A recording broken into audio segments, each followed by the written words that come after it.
Namaskar, I am Ashwin Kumar here. Welcome to one more session on rural tourism.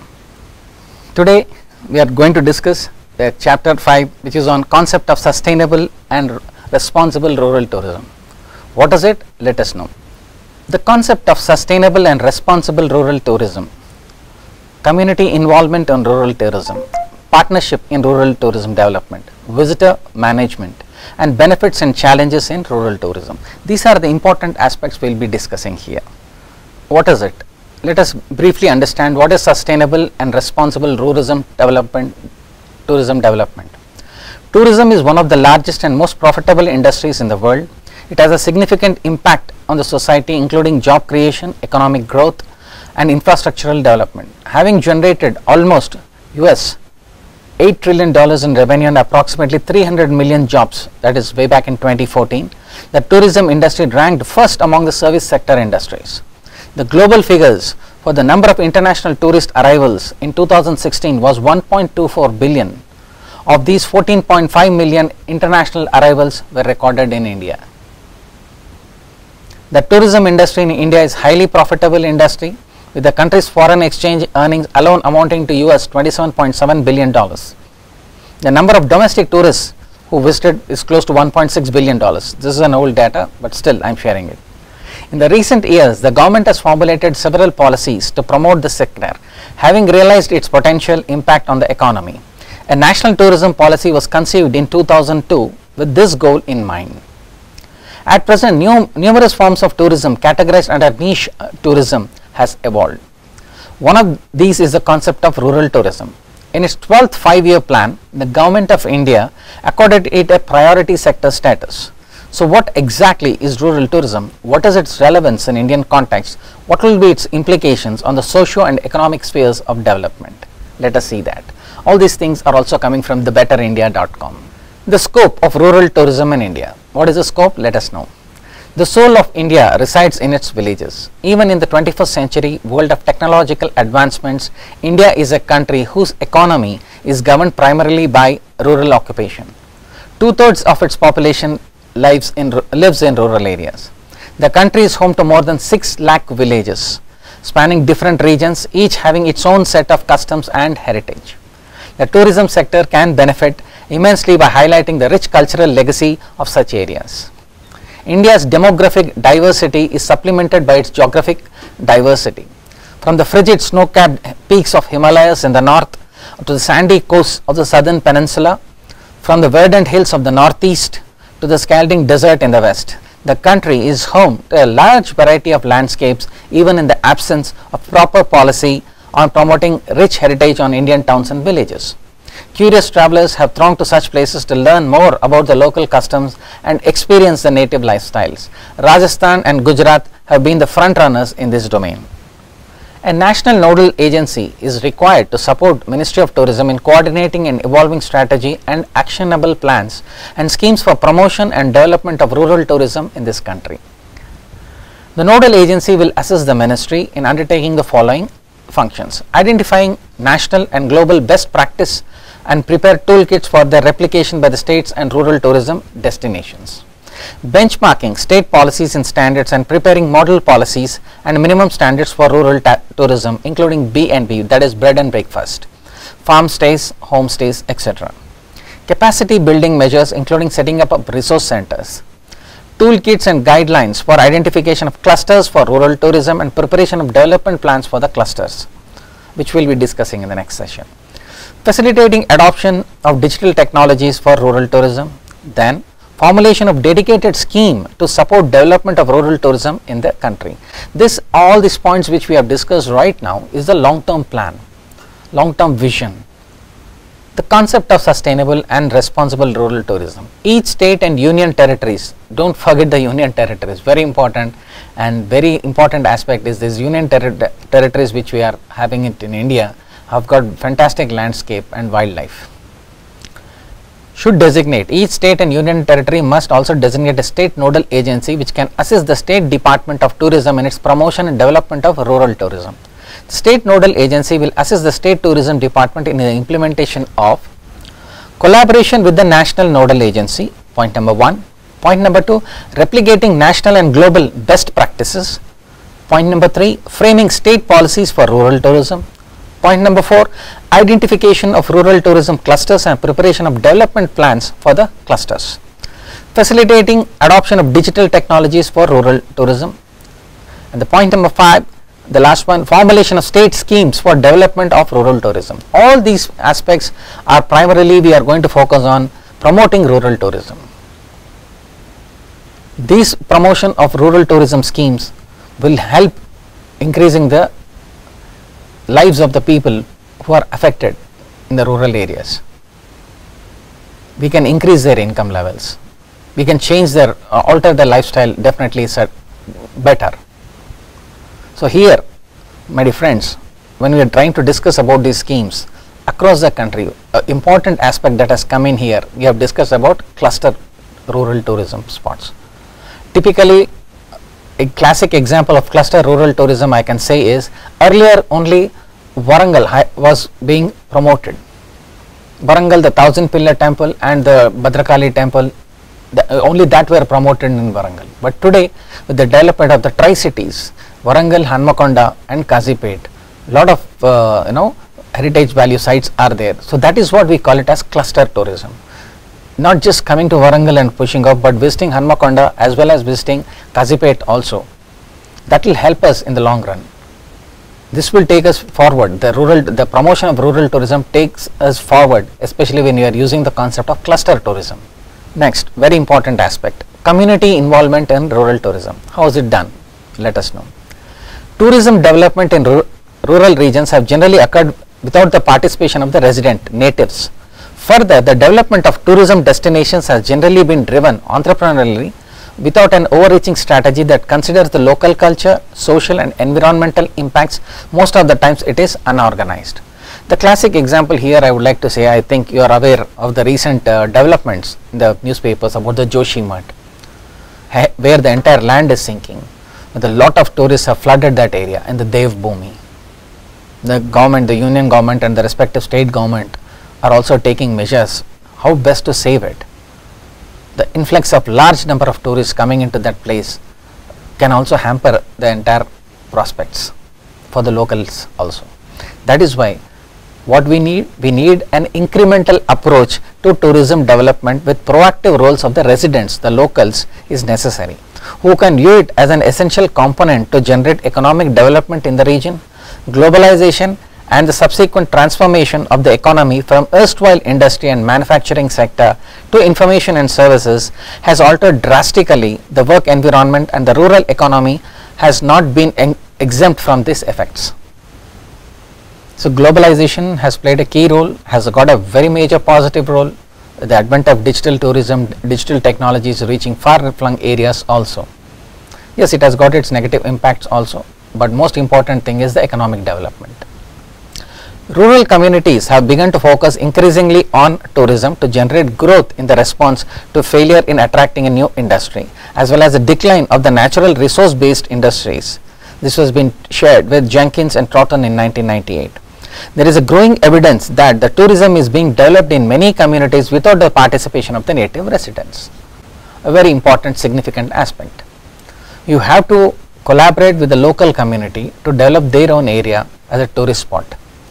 If you are not taking them into confidence, you are not taking a rich cultural heritage into confidence. That rich cultural heritage of the place is known by the people there, the ancestors there, and most importantly the rural cuisines, which I have been focusing with you. The rural cuisines is one aspect which is literally dying, is slowly fading out. We need to protect it, we need to save it. The sweetmeats which we prepare during different festivals, that needs lot of emphasis, that needs lot of support from the government side as well as from the NGO side also. So that is why, my dear friends, please next time make sure that whenever you are visiting a rural area, involve the community there in promoting, and whichever village you are part of, try to take in all your sit down and talk with your village elders, discuss a plan, how best your village can be promoted, what are the significant aspects of your village, what are the major people from history who have come in there, whether Gandhiji has come in or any significant leaders who have come in there, that itself becomes a historical spot. So that is why it is very important to sit with your seniors, understand what happened during bygone era, note down the points, if possible develop a monument around it. So that is why this is what they do it a lot in Europe. Europe takes a lot of pride in its history. Even we Indians should take sense of pride in our history, our rich heritage and culture. Now comes an important aspect, capacity building for native residents. There is a need to create greater awareness and understanding about rural tourism amongst the local communities, as they have a significant role in promoting the rural tourism. Institutional capacity of the Panchayat Raj must be strengthened. There is a need to build the capacity of all other stakeholders involved in rural tourism. Who are those people? Stakeholders, tourism service providers, tourism industry, particularly the unorganized sector, NGOs who are there on the ground. We will be discussing about NGOs in one separate session, travelers, and the relevant central and state government agencies. These are the primarily the stakeholders.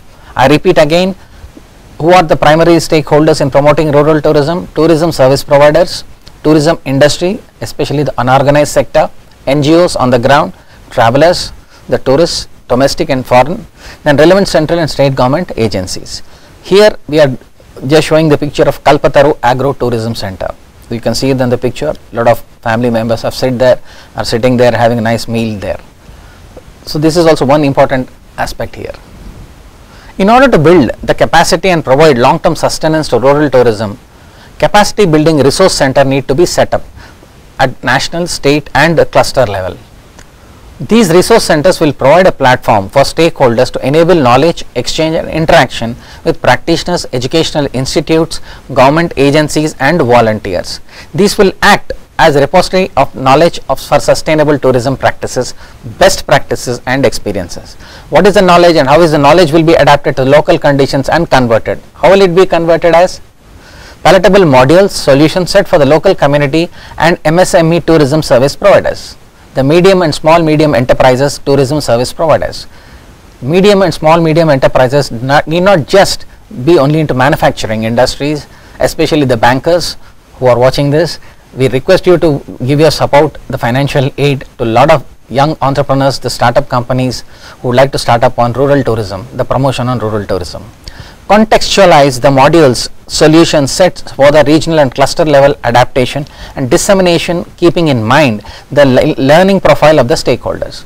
Here, when we are having the capacity building centers or the training programs, especially the trainers who are there in the rural tourism sector, make sure you have to understand, you have to contextualize. Contextualize means exactly, I know most of you are aware of it, but for the people who don't know, I am just sharing it. Contextualizing is understanding the local mindset, local culture, and adapting your entire training program to the local situation. It can be of any aspect in any domain, any sector.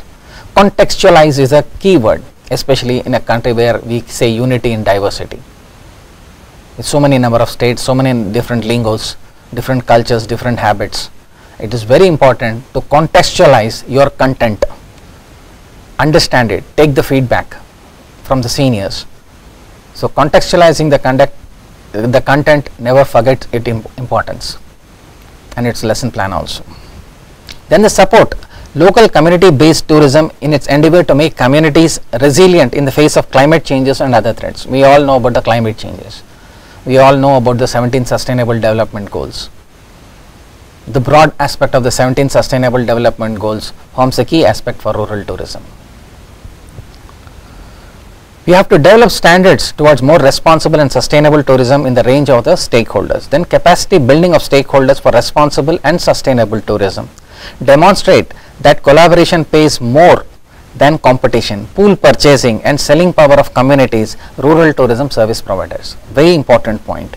Here the people who are the tourism service providers in the rural areas, they have to work as one team. So they have to form a long-term vision with a short-term vision. They cannot provide the services provided, the A is providing the same set of the services B is also providing. If all of you can sit together and decide and what are the services that you can provide, what are the products that you can manufacture and give it to the market in an organized way, in a systematic way. That will help boost rural tourism in your area. Areas for capacity building. What are the areas in which we can do capacity building?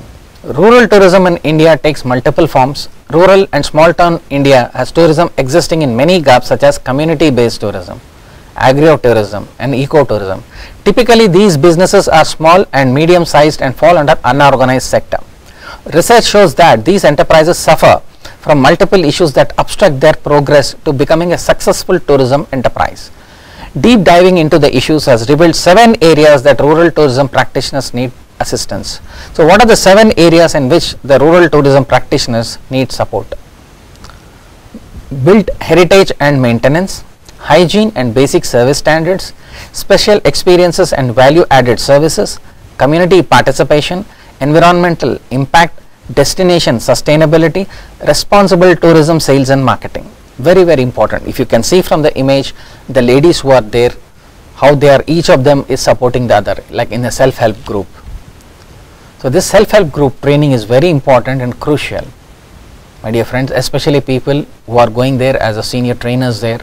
Make sure you revise and contextualize the content.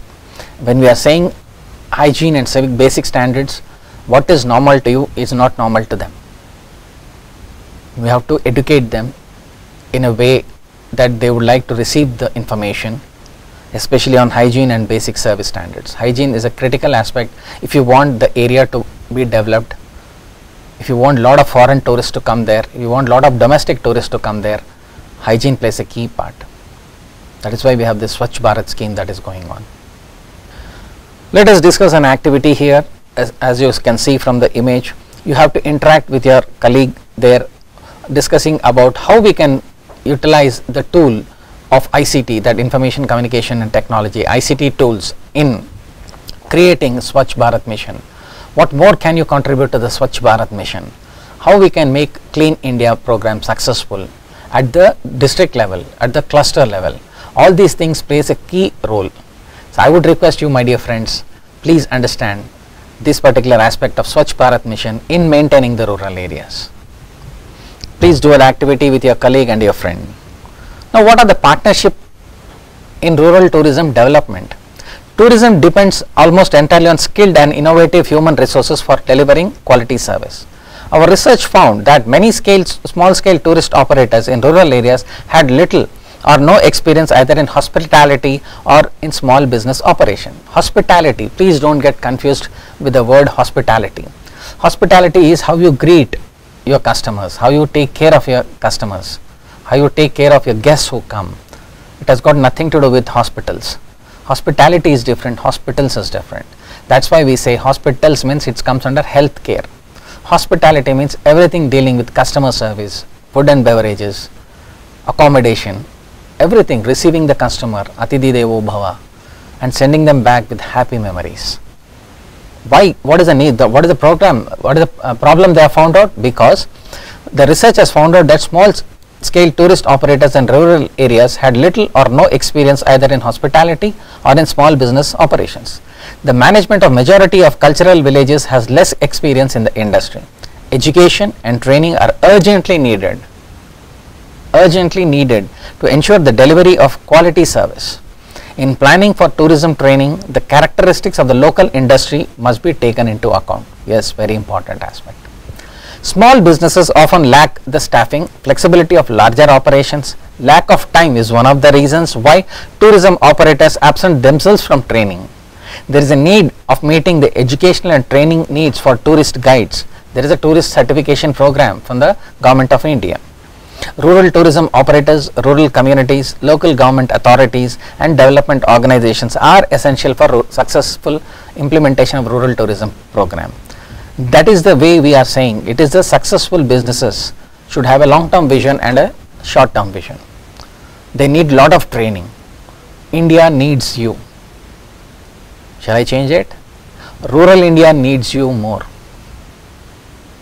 Yes, we all have to focus on our internal strength of the rural India. We have to build our long-term strategy around rural India.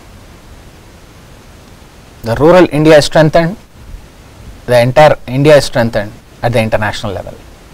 How do we do that? encouraging industry training for rural tourism operators, establishing educational program to increase the tourism skill-based development, government and economic development officers distributing a simplified code of conduct for visitors and rural tourism destinations, working with the academic institutions, especially NSS department of different universities, developing relevant and effective training materials and encouraging the best practices and principles to ensure that tourism development will be sustainable and keep abreast of the new demand patterns. The new demand that has come up post-COVID scenario, we need to adapt, especially maintaining the COVID protocols. So please maintain the COVID protocols, especially for the visitors who are visiting and especially for the host also. The compilers of training programs should recognize the value of the input of the rural expertise. Tourists are normally not excited by academic or technical report on environmental conditions, but retain memories of the everyday way of life of people and their surroundings.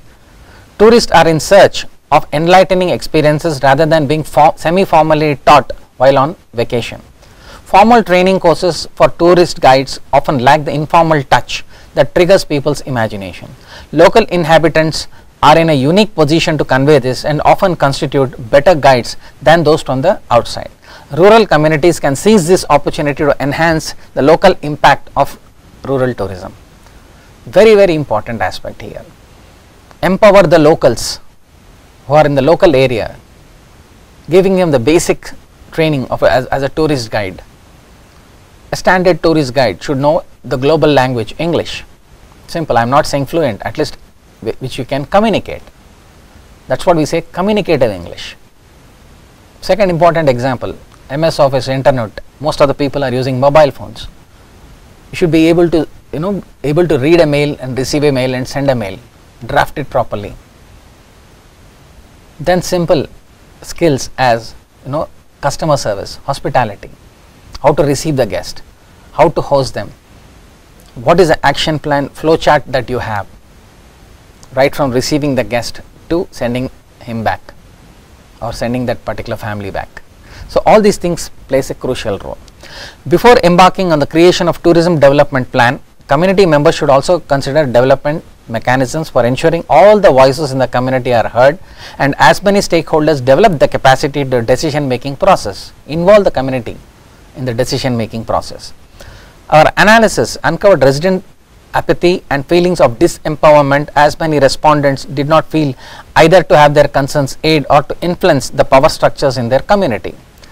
This point is underscored by a recent analysis of effectiveness of community roundtables as mechanism for tourism planning, Jamal and Getz in 1999.